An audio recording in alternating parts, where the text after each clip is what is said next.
Toyota ಅನ್ನೋ brand ಬಗ್ಗೆ ನಿಮಗೆ ಖಂಡಿತ ಗೊತ್ತಿರುತ್ತೆ. ಯಾಕಂತ ಕೇಳಿದ್ರೆ ಒಂದು ಕಾರ್ ಮ್ಯಾನುಫ್ಯಾಕ್ಚರ್ ಮಾಡೋ ಒಂದು ಕಂಪನಿ ಆಗುತ್ತೆ. ಅದು ಮಾತ್ರ ಅಂದ್ಬಿಟ್ಟು ಈ ಒಂದು ಕಂಪನಿ ಬಿಟ್ಟು ತುಂಬಾ ದೊಡ್ಡ ಒಂದು ಕಂಪನಿ ಆಗುತ್ತೆ. ಯಾವ ಥರ ಅಂತ ಕೇಳಿದ್ರೆ ವರ್ಲ್ಡ್ ಅಲ್ಲೇ ಲಾರ್ಜೆಸ್ಟ್ ಕಾರ್ನ ಮ್ಯಾನುಫ್ಯಾಕ್ಚರ್ ಮಾಡೋ ಕಂಪನಿಗಳಲ್ಲಿ ಹೋಗ್ಬಿಟ್ಟು ಈ ಒಂದು ಕಂಪನಿ ಬಿಟ್ಟು ಸೆಕೆಂಡ್ ಪ್ಲೇಸ್ ಇದೆ. ಅದು ಮಾತ್ರ ಅಂದ್ಬಿಟ್ಟು ಈ ಒಂದು ಕಂಪನಿ ಬಿಟ್ಟು ಯಾವ ಥರ ಅಂತ ಕೇಳಿದ್ರೆ ವರ್ಲ್ಡ್ ಅಲ್ಲಿ ಹೋಗ್ಬಿಟ್ಟು 170ಕ್ಕೂ ಜಾಸ್ತಿ ಕಂಟ್ರಿಗಳಲ್ಲಿ ಹೋಗ್ಬಿಟ್ಟು ಕಾರ್ನ ಎಕ್ಸ್ಪೋರ್ಟ್ ಮಾಡೋದ್ರಲ್ಲಿ ಬಿಟ್ಟು ದೊಡ್ಡ ಒಂದು ಕಂಪನಿ ಆಗ್ತಿದೆ. ಬಟ್ ಇಷ್ಟು ದೊಡ್ಡ ಒಂದು ಕಂಪನಿನ ಸ್ಟಾರ್ಟ್ ಮಾಡಿದ್ರೆ ಅಂತ ಕೇಳಿದ್ರೆ ಒಂದು ಸಾಧಾರಣ ಒಂದು ಕಾರ್ಪೊರೇಟರ್ನ ಮಗನಾಗಿರ್ತಾರೆ. ಅಂದ್ರೆ ಒಂದು ಸಾಧಾರಣ ಒಂದು ಮರಗೆಲಸ ಮಾಡುವ ಒಬ್ಬನ ಮಗನಾಗಿ ಹೋಗ್ಬಿಟ್ಟು ಈ ಒಂದು ಕಂಪನಿನ ಸ್ಟಾರ್ಟ್ ಮಾಡ್ತಾರೆ. ಅದು ಮಾತ್ರ ಅಂದ್ಬಿಟ್ಟು ಸ್ಟಾರ್ಟಿಂಗ್ ಏನು ಬಿಸ್ನೆಸ್ ಮಾಡ್ತಾ ಇದ್ದಾರೆ ಅಂತ ಕೇಳಿದ್ರೆ 1929 ಹೋಗ್ಬಿಟ್ಟು ಲೂಮ್ ಬಿಸ್ನೆಸ್ ಮಾತ್ರ ಮಾಡ್ತಾ ಇದ್ದಾರೆ. ಲೂಮ್ ಬಿಸ್ನೆಸ್ ಅಂದ್ರೆ ಮಗ್ಗದ ಕೆಲಸ ಮಾತ್ರ ಇವ್ರು ಮಾಡ್ತಾ ಇದ್ರು. ಸೊ ಇದನ್ನ ಏನಂತ ನೋಡಿದ್ರೆ 1935 ಇವರು ಕಾರ್ ಮ್ಯಾನುಫ್ಯಾಕ್ಚರ್ ಮಾಡಕ್ಕೆ ಲೇಟರ್ ಪಡಿಗಳು ಸ್ಟಾರ್ಟ್ ಮಾಡ್ತಾರೆ.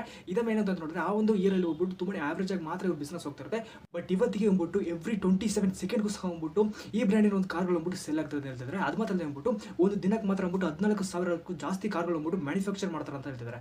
ಸೊ ಟೊಯೋಟಾ ಕಂಪನಿ ಬಗ್ಗೆ ಇನ್ನೂ ಜಾಸ್ತಿ ಗೊತ್ತಾಗಬೇಕಾದ್ರೆ ಕಮೆಂಟ್ ಮಾಡಿ. ಅದು ಮಾತ್ರ ಹೋಗ್ಬಿಟ್ಟು ಇದೇ ತರ ನಿಮಗೆ ಬೇರೆ ಒಂದು ಕಂಪನಿ ಬಗ್ಗೆ ಗೊತ್ತಾಗಬೇಕಾದ್ರೆ ಕಮೆಂಟ್ ಮಾಡಿ. ಅದನ್ನು ಸಹ ತಿಳಿಸ್ಕೊಡೋಕೆ ತುಂಬಾನೇ ಟ್ರೈ ಮಾಡ್ತಾರೆ.